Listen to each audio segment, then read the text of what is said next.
जय श्री कृष्णा दोस्तों।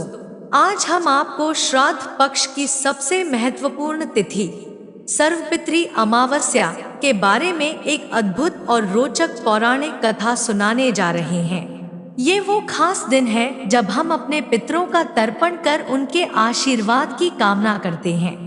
अगर आपने किसी कारणवश पितृ तिथि पर श्राद्ध नहीं किया या सही तिथि का पता नहीं चला, तो इस दिन श्राद्ध करने से सभी पितरों का उद्धार होता है।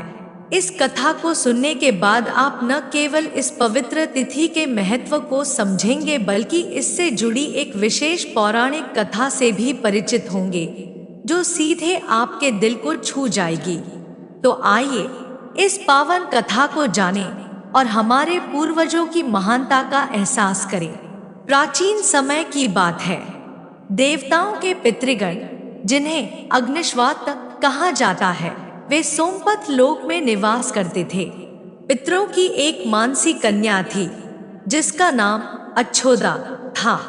अच्छोदा का जन्म एक नदी के रूप में हुआ और मत्स्य पुराण में इस नदी का उल्लेख मिलता है, जिसे कश्मीर के अच्छोद सरोवर से जोड़ा जाता है।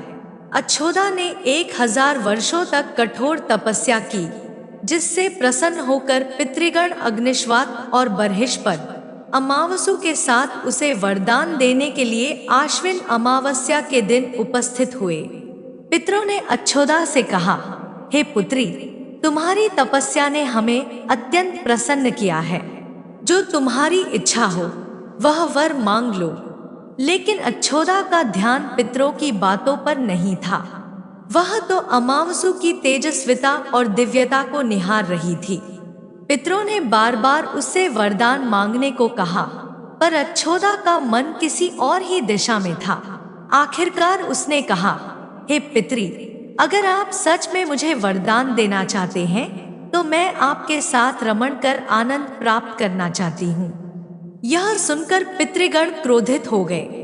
उन्होंने अच्छोदा को श्राप दिया कि वह पितृलोक से पतित होकर पृथ्वी पर जाएगी और एक मत्स्य कन्या के रूप में जन्म लेगी। अच्छोदा ने पितरों के चरणों में गिरकर क्षमा याचना की। उसकी प्रार्थना सुनकर पितरों का हृदय पिघल गया और उन्होंने कहा, तुम पृथ्वी पर मत्स्य कन्या के रूप में जन्म लोगी, लेकिन भगवान ब्रह्मा के वंशज महर्षि पाराशर तुम्हें पत्नी रूप में स्वीकार करेंगे। तुम्हारे गर्भ से महाबली वेदव्यास का जन्म होगा। इस प्रकार तुम धीरे धीरे श्राप मुक्त होकर पुनः पितृलोक लौट आओगी। इस प्रकार अच्छोदा को श्राप तो मिला, लेकिन उसे एक महान उद्देश्य के साथ पृथ्वी पर भेजा गया। पितृ अमावसु के धैर्य और ब्रह्मचर्य की सराहना करते हुए पितरों ने घोषणा की कि यह अमावस्या तिथि अमावसु के नाम से जानी जाएगी। जो कोई भी व्यक्ति श्राद्ध तिथि पर श्राद्ध नहीं कर पाया हो, वह अमावस्या के दिन श्राद्ध करके अपने पितरों को तृप्त कर सकता है और सभी 14 दिनों का पुण्य प्राप्त कर सकता है। यही कारण है कि सर्वपितृ अमावस्या को श्राद्ध करने के लिए अत्यधिक महत्वपूर्ण माना जाता है। इस दिन किए गए तर्पण से पितरों को शांति प्राप्त होती है और वे आशीर्वाद देकर विदा होते हैं। पितरों के श्राप के परिणाम स्वरूप अच्छोदा ने पृथ्वी पर मत्स्य कन्या के रूप में जन्म लिया। कालांतर में वही अच्छोदा महर्षि पराशर की पत्नी और महाभारत के रचयिता महर्षि वेदव्यास की माता बनी। उसने अपने जीवन में कई कठिनाइयों का सामना किया, लेकिन अंत में पितरों के आशीर्वाद से वह पुनः पितृलोक में वापस लौट आई। समय के साथ अच्छोदा का जीवन और उनके द्वारा किए गए अच्छे कर्म एक पौराणिक कथा के रूप में तैयार हुई, जो आज भी सर्वपितृ अमावस्या के महत्व को दर्शाती है। इस तिथि पर किए गए श्राद्ध से पितरों को तृप्ति मिलती है और वे अपने वंशजों को सुख समृद्धि का आशीर्वाद देते हैं। दोस्तों, सर्वपितृ अमावस्या की इस पौराणिक कथा ने हमें यह सिखाया कि पितरों का आशीर्वाद हमारे जीवन में कितना महत्वपूर्ण होता है।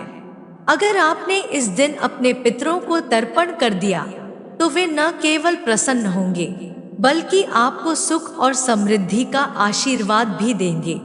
इस कथा को सुनने के बाद आप भी अपने पितरों के प्रति आभार व्यक्त करें और इस खास दिन का महत्व समझें। हमें उम्मीद है कि आपको यह कथा पसंद आई होगी। अगर हाँ, तो इसे अपने दोस्तों और परिवार के साथ शेयर करें और हमारे चैनल को सब्सक्राइब करना न भूलें, ताकि आप ऐसी ही और भी अच्छी अच्छी कथा और कहानियों का आनंद ले सकें। जय श्री कृष्णा। हर हर महादेव।